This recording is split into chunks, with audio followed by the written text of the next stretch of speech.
දූල පුතාලා මම ආදරයෙන් පිළිගන්නවා. දූල පුතාලාට බුදු සරණයි. පිහිටයි. මම අද තුඹ කරවිල යන්නයි සූදානම් වෙන්නේ. ඔයගොල්ලෝ එහෙනම් බලා ගන්න. අපි එහෙනම් තුඹ කරවිල යන්න ගොමනා දේවල් මොනවද කියලා බලමු. තුඹ කරවිල 250යි. තක්කාලි පොඩි ගෙඩියයි. කරපුංචයි ඉත්තයි. කොච්චි කරා 3යි. සුදු ලුණු ගෙඩි 2යි. රතු ලුණු ගෙඩි 5ක් 6ක්. උම්බල කඩ ටිකක්. මිරිස් තේ හැඳි භාගයයි. 3-5 තේ හැඳයි. කහ කුඩු සුවල්පයක්. උළුහා කුඩු සුවල්පයක්. පොල් කිරි ටිකක්. රස පද මට ලුණු.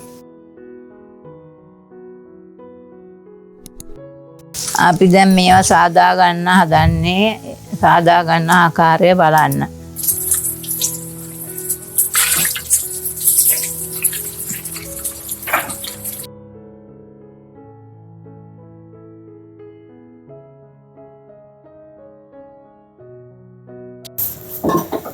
අපි දැන් තුඹ කරවිල කපනවා.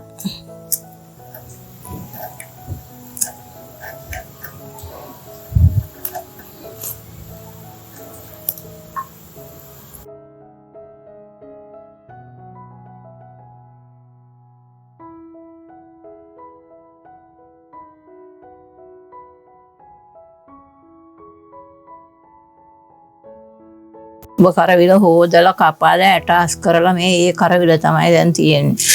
ව්‍යංජනයට සකස් කරන්න. තුඹ කරවිල දැම්මා.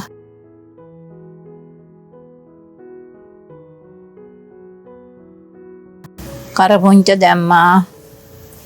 රතු ලුණු දැම්මා. දක්කාලි ටිකක් දැම්මා. උම්බල කඩ ටිකක් දැම්මා. මිරිස් දැම්මා. සුදු ලුණු දැම්මා. මේ තුඹ කරවිල ගොඩක් ගුණ ආහාරයක්. ලෙඩ අසනීප හැදුනහම කරාම තුඹ කරවිල එහෙම උයාලා කරලා දෙනවා ඒ ලෙඩුන්ට. මිරිස් දැම්මා.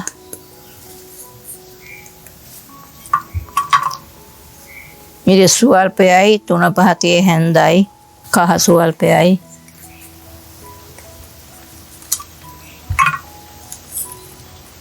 උළුහා සුවල්පයයි.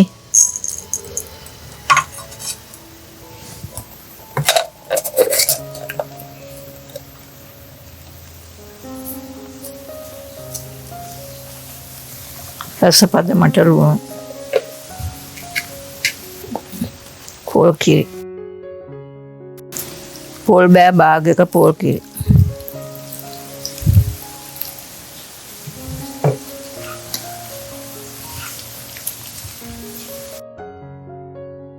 මෙන්න මේ ගානට වගේ කිරි තියාගන්න ව්‍යංජනේ හරි ගස්සලා ව්‍යංජනේ ලිපේ තියෙනකොට මෙන්න මේ විදියට 3-5 මිරිස් දාලා කිරි මේ විදියට දාලා තියාගන්න. තුඹ කරවිල ලිපේ තිබ්බා.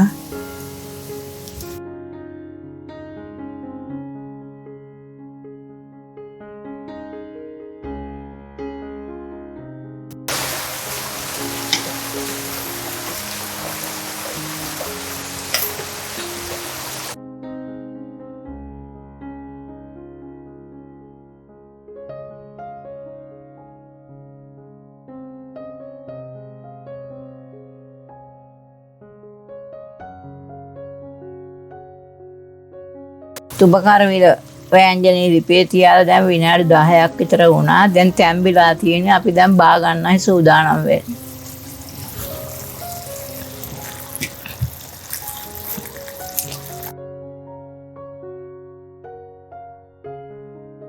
ඉතින් දුවේ පුතේ දැන් තුඹ කරවිල ව්‍යංජනය හදලා ඉවරයි. දූල පුතාලා තවත් මේ වගේ රසබර කෑම මේ වේලකින් පසුව හැම වෙනතුරු දූල පුතාලාට බුදු සරණයි දිව පිහිටයි. මේ වගේ තුඹ කරවිල උයාලා ඔයගොල්ලෝ කාලා බලන්න. හොඳද කියලා. මට ಗುಣ දොස් කියන්න මේ කරවිල හොඳයි හරි නරක හරි ಗುಣ දොස් කියන්න.